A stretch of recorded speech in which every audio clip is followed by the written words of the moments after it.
முதலமைச்சர் விஜய் அவர்கள் இந்த வாரம் என் வீட்டுக்கு வரைய தந்து கிட்டத்தட்ட அரை மணி நேரம் நாங்கள் பேசுறோம். வாழ்த்துக்களை நான் இந்த நேரத்தில் தெரிவிக்கணும்.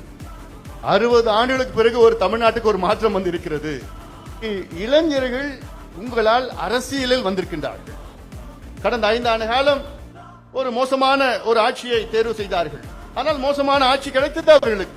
அதன் பிறகு நான் சொன்னேன், தமிழ்நாடு என்பது ஏறிய ஒரு மாநிலம், இதுல எவ்வளவு தமிழ்நாட்டுக்கு செய்யலாம் நீங்க. அடுத்தது நான் சொன்னது, தமிழ்நாட்டில் இன்னைக்கு முதல் பிரச்சனை பெண்களுக்கு பாதுகாப்பு இல்லாத பிரச்சனை, 2வது பிரச்சனை சட்டம் ஒழுங்கு பிரச்சனை, அடுத்தது போதை பொருட்கள், மது மற்றும் போதை பொருட்கள், 4வது வேலை வாய்ப்பு, இளைஞர்களுக்கு வேலை வாய்ப்பு. இது 4 பிரச்சனையை பத்தி நான் பேசினேன். நான் அவருக்கு நீர் மேலாண்மை பத்தி பேசினேன். நான் சென்னைக்கு 4 புதிய ஏரிகளை உருவாக்குங்கள். அவர் 3 நாளா தூங்கல. அவர் கண்ணை பார்த்தாலே அவ்வளோ டயர்டா இருந்தார். அந்த டயர்ட்னஸ் சொன்னதெல்லாம் கேட்டுக்கிட்டாரு. தமிழ்நாட்டு நல்லது யார் செஞ்சாலும் எனக்கு என்னங்க, அதை நாங்க வரவேற்புங்க.